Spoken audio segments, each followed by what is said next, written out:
at the end of the school year.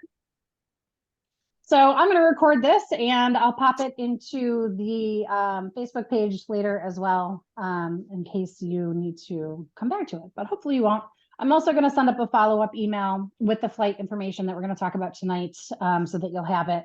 And of course, when we get to the meeting on June 9th, it will be part of our PowerPoint as well. So just keep that in mind. So welcome, everyone. Good to see you. Thank you for joining me on this Thursday evening.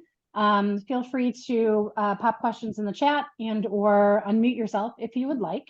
So first, I want to talk a little bit just about what's going to happen on this trip. So I'm happy that you're all traveling with us. Yay. It's for the most part, there are 22 kids going with us, like kids, and there are 20 adults. So it's a pretty even split, which is interesting to me. So you all got your bus assignments a couple of months ago. Everyone's assigned to a bus with their people. So whoever you ask for to be with, if it's your own child, that's great. Or if there's little groups of you, that's cool too. So you're in the groups that you should be in. And then from there, we've separated you out into patrols as well. So if you're familiar with patrols in Girl Scouting, it's just a smaller group that you'll be checking in with throughout the course of our trip. Because so many of you are here and have a child on the trip as well, for the patrols, you'll be just checking in with your chaperone. The chaperone is there to make sure that you know when breakfast is, where the meeting spots are, during free time, where the restaurant that we're going to eat dinner at is and when you should be there, like that sort of thing. Chaperones will also be doing like checks at night to make sure everyone is back at the hotel where you're supposed to be, that no one's gotten lost or stolen or any of those things. They're just making sure that everyone's cool and being okay. They're also going to be checking in with the patrol to make sure that, if you have food allergies, that you're not eating them, I guess, making sure that you're sleeping and drinking water and putting sunscreen on and that kind of thing. So that's mainly what the chaperones are for. And at the June 9th meeting, we're going to break you down further into your patrol so you can meet with your specific chaperone and get to know their face, and they'll get to know your faces and that sort of thing. So that's kind of where we're at with the groups. I'm going to share just real quick with you, possibly if I can figure it out. I feel like I say this, I'm a broken record every single time I do one of these things. I don't think I sent this to you via email. Is there a gray bar? Can you see it? Or can you just see this document here? Yeah, I can see both. Yeah, I hope, move it. I don't know why it does this. Zoom. All right. So this is kind of a behavior contract. There's one for the girl, the general one that I sent, and I can't remember if I had sent this to you or not yet. And I'm going to send this out to you before. It's just your general sort of outline of the rules, quote unquote, for trips. So these are used for all of the international trips that we take. Just kind of a rehash of the rules. And I know that you're all Girl Scouts for the most part. And so, following the promise and law is, of course, a big part of what we do. So this first and foremost is a Girl Scout trip, not a family vacation. So it's going to be very fast paced. At the June 9th meeting, I'm going to be talking about, like, we've got a month left, like start taking a walk around the block now. Make sure that hills are part of your routine. Make sure you're wearing the shoes that you plan to wear on this trip when you're walking around the block. I have started doing that and I already have blisters. So it's good to try to get that sort of thing under control before we go on this trip. So it is fast paced. The itinerary is very packed. There will definitely be free time, but there's also going to be very early mornings and probably late nights as well. We had a meeting with group leaders from all over the country a couple of weeks ago, and somebody asked the question, like, do you do, checks at night? Do you knock on their doors? Do you put tape on their doors to make sure they're staying in there? And I don't, because in my history with these trips, people are so exhausted. Nobody's being weird and sneaking out at night. They just want to go to sleep. And plus we have to be up at 4 o'clock in the morning to catch boats to the next island that we're going to. So it is fast paced. It is educational. Girls are here to learn, to test out their leadership, to take risks in a safe space. to do all the things that we hope they do as Girl Scouts. So just want to make that clear from the get-go. And I think when you signed up for this, I hope that was clear as well. So hopefully this is not news to you. So the rules that we follow as adults on a Girl Scout trip, these are mostly the same rules that you'll follow if you're in a Girl Scout troop or a troop leader, right? So drinking and drugs are not allowed. There are no drugs other than your prescription drugs, no smoking, no vaping, no pot, no drinking. It is an EF rule, not my rule, that hard alcohol is not allowed on these trips. So please don't take tequila shots down by the pool at night. If that happens, we do reserve the right to send you home. So please understand that. And then if you are a parent with a kiddo, you're responsible for your own child's medication on this trip. So you don't need to bring that form, that self-medication form that I sent out in an email 2 months ago now, because you are their guardian. You're going to be responsible for their medications. So you don't have to worry about that, but you're also responsible for your own medications as well. Medications, I've heard, can be very expensive in Ecuador. So even if you don't think you might need it, bring it just in case, because you might end up paying an arm and a leg for medication that you could get here for, you know, a third of the price or whatever. Safety, this is a big part of what we do. We're going to be constantly counting people, even you. You know, we count adults as well. We want to make sure that everyone's with us at all times, that people are being safe. The Galapagos is a protected area. People aren't allowed in the Galapagos without a tour guide. You know, most of it is a park.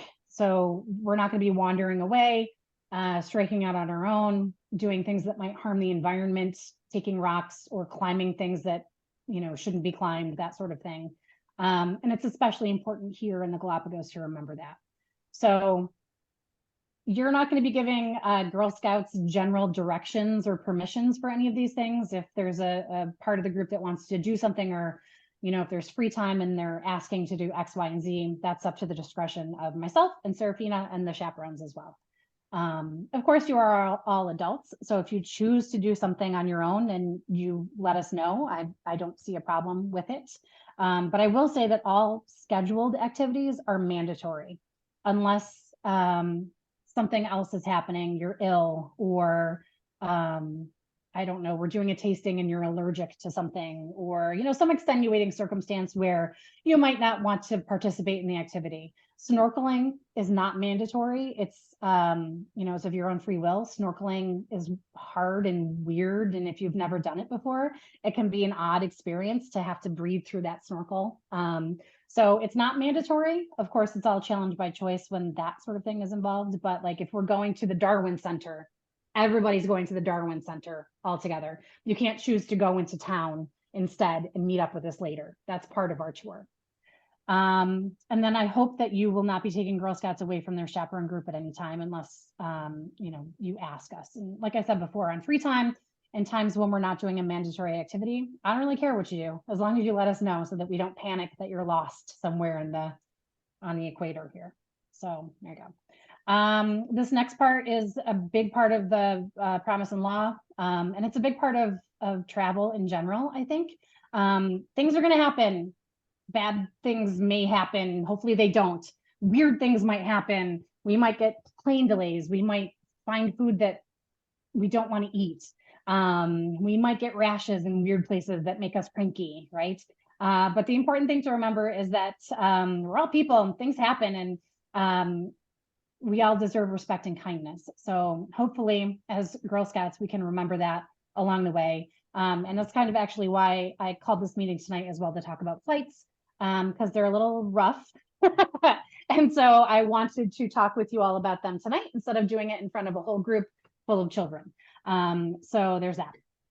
I'll obey all instructions given by tour director, group leader, or chaperones, and that's mostly going to be like, meet us at this restaurant at 10 p.m., right? Hopefully not, because that's past my bedtime. Positive role model and follow the Girl Scout promise and law. You all know this, and I'm hoping and expecting that you'll keep it in mind throughout our entire stay. Hotel, obviously, if there's any damage that you've caused, hopefully you're not up partying late at night, like I said, with the tequila shots, you're responsible for that. And please don't change the hotel room allocations. We are not going to be assigning people hotel rooms. Adults are assigned hotel rooms for the trip. Kiddos, I do not like to assign rooms ahead of time because things change on the trip. You find out that so-and-so's feet smell and you don't want to sleep in the same room as her anymore. So we got to figure out a different roommate for you. Or, you know, I snore. So you don't want to room with me because I'm going to keep you up all night, right? So that's kind of thing. So I'd like to leave it open and decide as we go who's rooming with who based on how kiddos are getting along. These kids don't know each other. They might make instant best friends on the first day and they want to be roommates forever the whole trip, and that's fine. That's great. What do I have to do with the other, you know, 19 kids? I have to try to fit them, puzzle them into rooms and figure out who can room with each other and who, you know, maybe doesn't want to and that sort of thing. So don't change them, please, because there's a lot of thought that goes into these things. And then airports and aircraft, we're going to be talking about this in our June 9th meeting. In PowerPoint, I'm going to be sort of walking through TSA, how to get through airport security, what happens when we get to the airport, all of those things, because I know that there are a lot of kids that haven't been on a plane before, and maybe some of you haven't been on a plane before either. So I want to make sure that you kind of know what to expect before you get there so that it's not as daunting as it could be. And so, yeah, just be cool. Don't get in a fight with the flight attendant, right? Don't strike out on your own in the airport and be like, I'm going to upgrade myself to a different plane. That's just not cool. So hang out with us. Don't start fights. Be cool at airport security, all of those things. Like I said, these are all very commonsensical. And this is what I expect from adults on my trip. Do you guys have any questions or comments about any of these things? Yeah, basic Girl Scout promise and law, right? That's it. So there you go. I'm going to get rid of this and I'm going to share the flights. So hold on one second here. So the flights, we are not on the same flights as each other. So we have been split into two groups, Group A and Group B. And we are taking two very separate routes to get to Quito, Ecuador. It's really not easy to get to Quito, honestly. If you try to Google Syracuse to Quito, it doesn't come up with a lot of awesome options. So they split us up because we are a large group, larger than probably could fit on one plane. And so the flights that we have are wildly different. So Group A is going to be myself and Adrian and Mandy. And that is the group that's on the bus together. So that's our group. And then the other group is Group B, which is Serafina, Holly, and Amy. And that's the bus group. So the bus groups are all flying together. I'm going to share Group A first. If I can get it here. Can you see that screen that says questions? Yes. Yeah. All right, let me just get to this one right here. Here we go. Nope, I don't want to start from the beginning. I just want it to. There we go. So this is Group A. This is me, Mandy, and Adrian, and these are our flights. They're a little bit daunting, not gonna lie. So we are departing Syracuse Airport. We're flying United. We're leaving here at 6:30 in the morning. So that means we should get to the airport around 4:30 in order to be able to get through security and check in and all that stuff. So we're flying United Airlines to Chicago, where we land at 7:40 a.m. We have a little bit of a stay there, not too long, which is great. Then we fly into Houston. Houston Intercontinental. I don't know why they call it that, because then we're flying to Quito, which is definitely international. But we do have a longish layover in Houston, so 1:30 to about 6 o'clock at night, and then we're flying from Houston to Quito. So this is a couple of more airports than I was hoping that we would get. So those are those flights. The middle flights are when we're in the islands. So we're flying from Quito to the Galapagos, obviously, San Cristobal, and then back to Quito as well. We are all on that same flight. It's a smaller plane. I don't know how many fit on an Avianca plane, but we were able to get all on the same plane. So the entire group will be on those flights. And then our return is slightly more harsh than our travel there. So our flight leaves Quito at 12:40 in the morning. So I'm imagining we're going to have a long, awesome day in Otavalo on the 17th. And we're going to get some dinner and then probably head right to the airport from there. So we're going to be able to catch that 12:40 flight from Quito back to Houston. It's an overnight flight, which is nice. So we get to sleep on the way. And I'm sure that we're all just going to pass out on the flight to Houston because we will have had a very long day. Then we fly from Houston to Newark. This is where it gets a little crazy. So we're going to be in Newark for quite a bit of time, over 7 hours, a layover in Newark. So we will get a meal allowance from EF Tours in order to find some delicious food in the Newark airport. I've never been there before. I'm sure it's pleasant. And then from Newark, we're going to fly into Syracuse and get in around 11 o'clock at night. So that is Group A. That's Group A. Can you call Mari? Group B. Oh, previous. Here we go. This is Group B, Serafina, Holly, and Amy. As you can see, these flights are a little bit more succinct. So you all are leaving Syracuse at 7 o'clock, 7:41 in the morning. So you'll get to the airport right around 5:30 to check in. You're flying to Chicago as well. A little bit later, you'll probably see us there and we'll say hello to you as we're waiting to go. And then you're all flying to Miami. So from Miami, you'll fly right into Quito, which is great. Those are the same flights that we all have that I showed you in Group A when we get into the islands. So that's Quito, Galapagos, and then San Cristobal, and then back. This one's a little bit different because on the 17th, you all are going to go to a hotel. So whereas we are going to we're going to finish our day, like I said, probably eat dinner, have our going away dinner, and then we're probably going to go to the airport. You all are going to check into a hotel and spend the night in that hotel in Quito before you wake up at, 4 o'clock, 3 o'clock in the morning to go to the airport. So your flight on the 18th leaves at 5:30 in the morning. And then you're taking the same route home. You're going to Miami and then to Chicago, and then you get into Syracuse at 9:46 at night.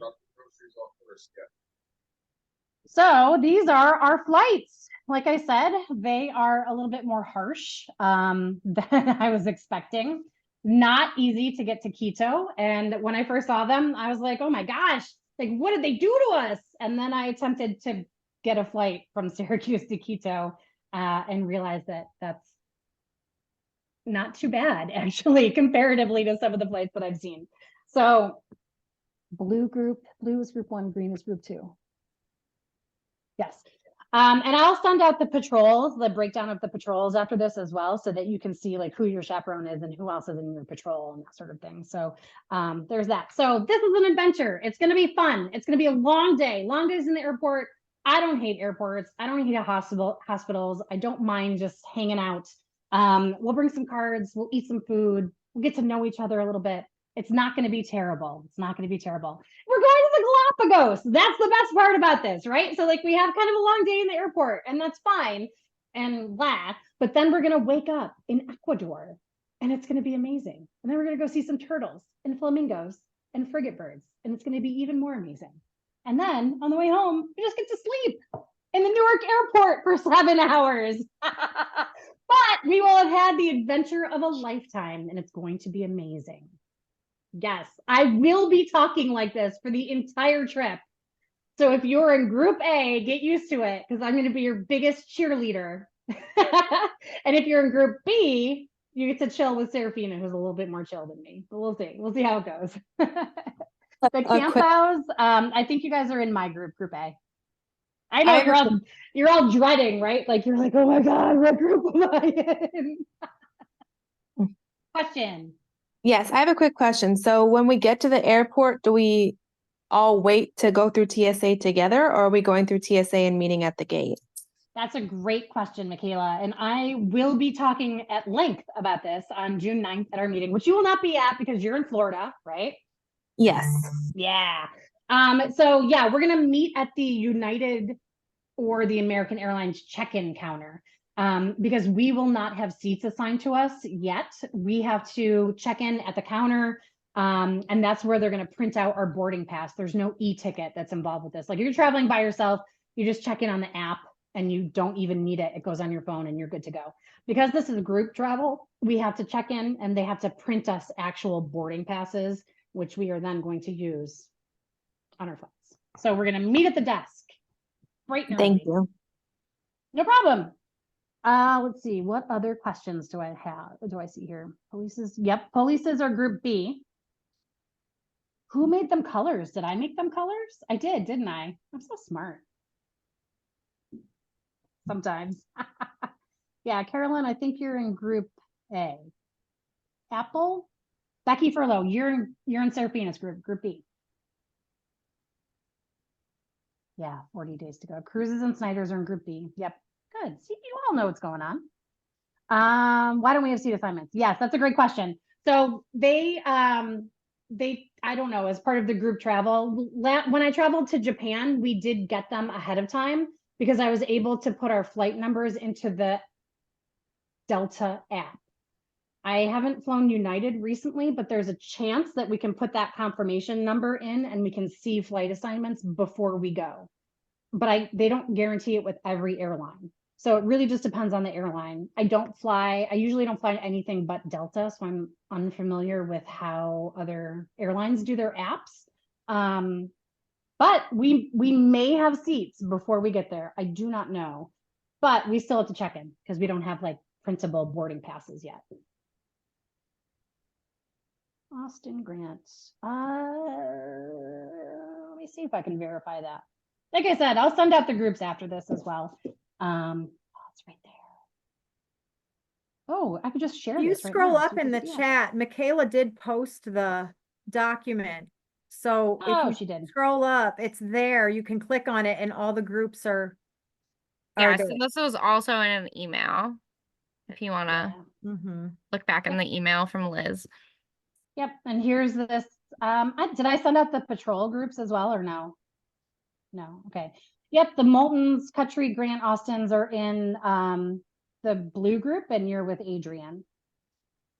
So I'll be sending this out tonight after this meeting so you all can see where you're at. So and then we have a couple of solo girls or solo travelers. They're in Amy's group.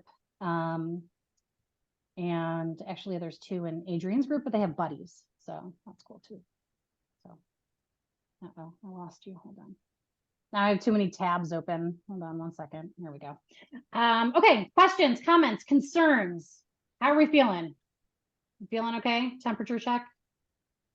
Are you panicking? Don't panic. It's gonna be amazing. It's gonna be the best trip ever. Panic. A little panicked? A little. Don't be panicked. It's gonna be great. We do have a flight cancellation plan just in case that happens. So we will bring that with us just in case. Not going to happen, but you never know. When do you think you'll have the information on the Yeah. ferries and the hotels? That will come soon, but probably within the next 2 weeks, I think that will come. Yeah, and that's Amy's question as well. When that comes along, hopefully it will be like it has in the past, and we'll have links to the hotels so that we can see where we're staying, which would be great. And then boat wise, I'm thinking that's probably going to come with our tour director information. And we typically get the tour director information about 3 weeks prior to the trip. So they'll send me the name of the tour director. We're going to have two of them, one for each bus. So Seraphina's group will get their own tour director and we'll have our own tour director as well. And we'll reach out to them and they will be able to give us more information about specific timing on the islands and, group entries and things like that, because they're the ones that arrange it. So they arrange the meals, they arrange the transport and the hotels. That's their job. So when we get their names, they'll be able to give us that a little bit closer. So if I read the things correctly in my little tour book that I got, the ferries only hold a little over 20 people. So I'm assuming we'll be split in our same group A and B, but do you know about the hotels? Will we all be in the same hotel or you don't know? I do not know. I could probably envision. Yeah, I don't know. I'm not even going to make a conjecture on it because our group isn't huge, but we are not the only people that are going to be there as well. So uncertain, but We're gonna be in the Galapagos. True that. Could be worse. We could be not in the Galapagos. Yeah. All right, so just a little more information about the June 9th meeting if you're coming to that. Hopefully you are, fingers crossed. That starts at 11. The venue change, it's now in the Syracuse office on James Street. You know what, Amy, I don't know because it changed so often. Like in our Japan, they changed it every night. One night we had the tour director said, okay, their rooms have 3 beds, so 3 people, you got to figure that out. And then the next night it would be like, okay, now there's 5 people in a room, so you got to figure that out. So every single day we got a new grid, and they told us how many beds were going to be in each room, and we had to like puzzle it together. Okay, based I on just that. wasn't sure because I've got like in my patrol, I've got like 15, 16 and 18, and I just wasn't sure if it was just going to be like all of them rooming together, or if you were going to try and keep like Probably. the younger girls and the older girls, or I don't have a thought on either way. I just wasn't Mhm. sure. Yeah, I'd prefer not to have 12-year-olds in the same room as an 18, As an 18-year-old, right? Yeah. Yeah. So I think that the rooming is going to be more based on the kids on the bus and less on the patrol. Okay.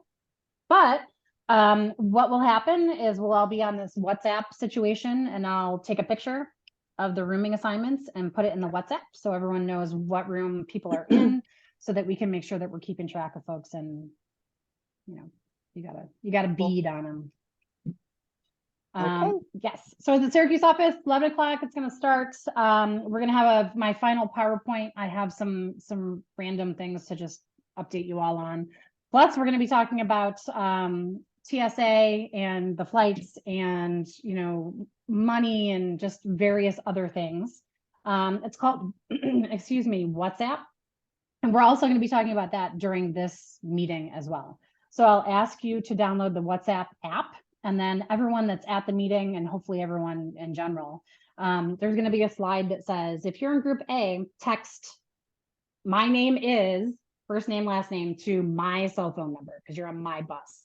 And so once I get your cell phone number and your name, I'll add you to the group in the WhatsApp. And the WhatsApp is like an international, it's kind of like it's through Facebook, kind of like Facebook Messenger, but it's a little bit more ubiquitous than that. And it's most tour directors and tour guides in Europe and overseas in Japan, they use this WhatsApp because it goes across country lines or whatever. For me, sometimes it only works when I have Wi-Fi. So you're still going to want to make sure that you have an international plan so that you can text.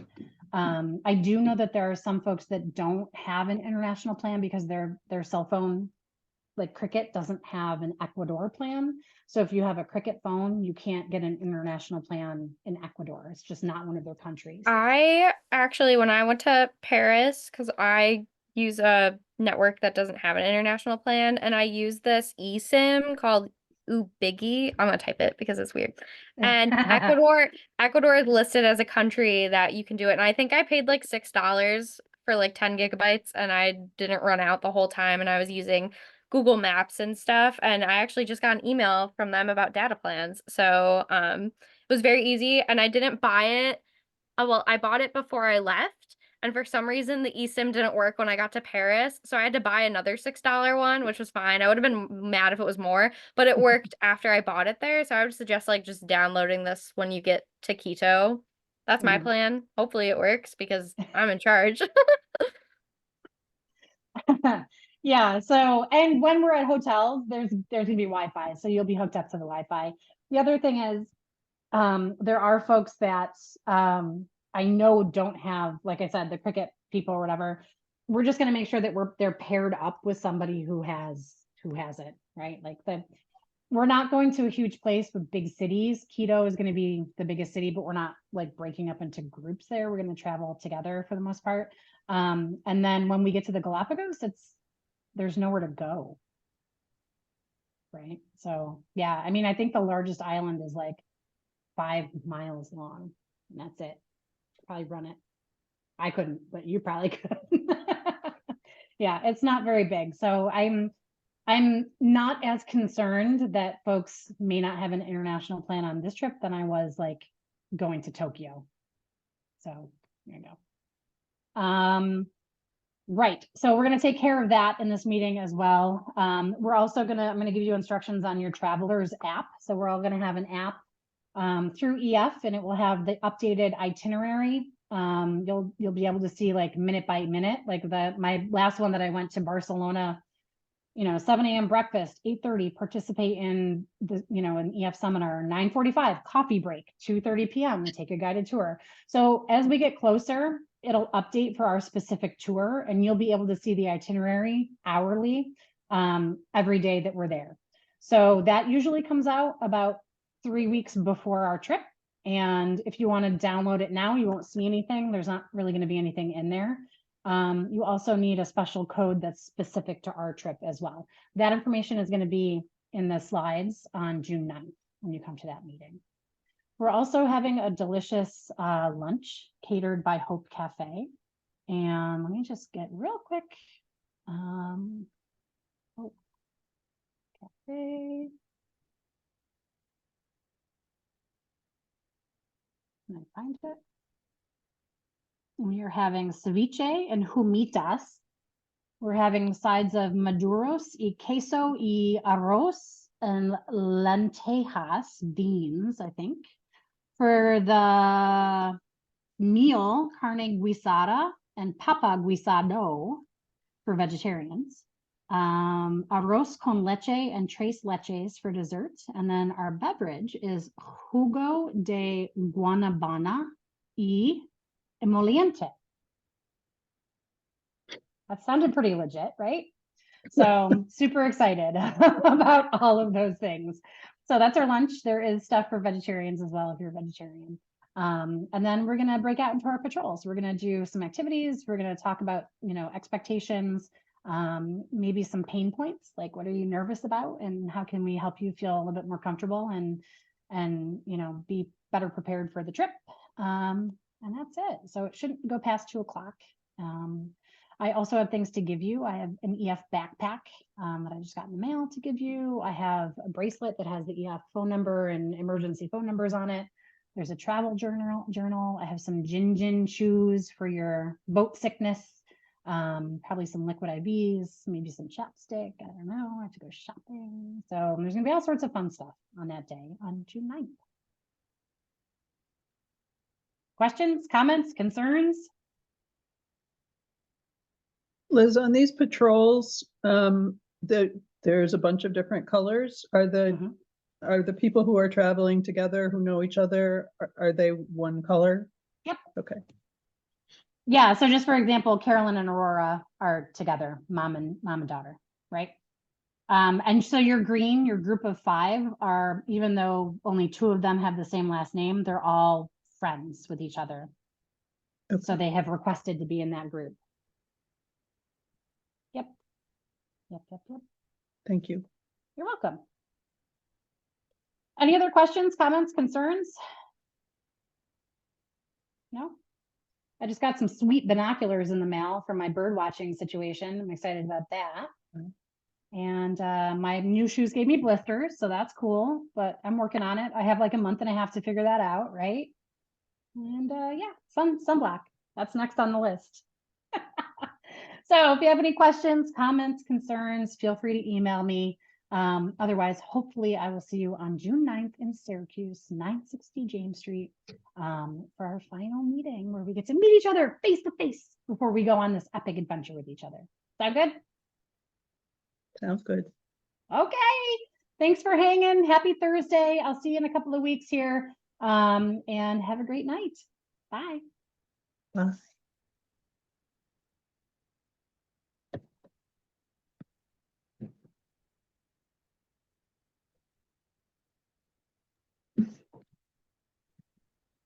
That went well. That went well.